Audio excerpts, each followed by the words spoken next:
Mul on hea meel üles kutsuda kõiki naisi osalema siis 1. mai jooksu virtuaaljooksul. Et siis tänasest 23. maist kuni 31. maini on võimalik siis kõigil naistel osa võtta 7-kilomeetrisest jooksust. Koha, kus jooksete, valite ise, võite tulla siia lauluväljakule, võite teha seda oma kodutingimustes, kuskil kodu lähedal, kuskil mujal maailmas. Leiate endale rakenduse, mis siis annab võimaluse see jooks fikseerida.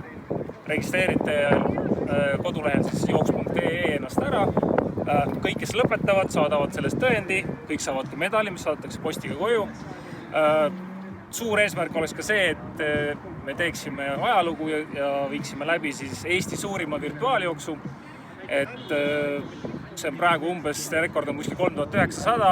Ma arvan, et Eesti naised on väga võimekad ja see rekord igal juhul kukub.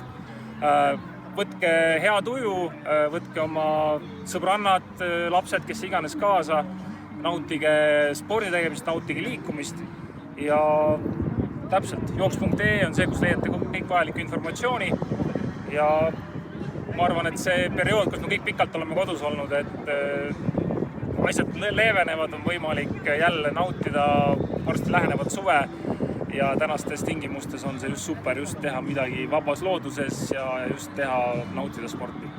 Olgu mõnusad!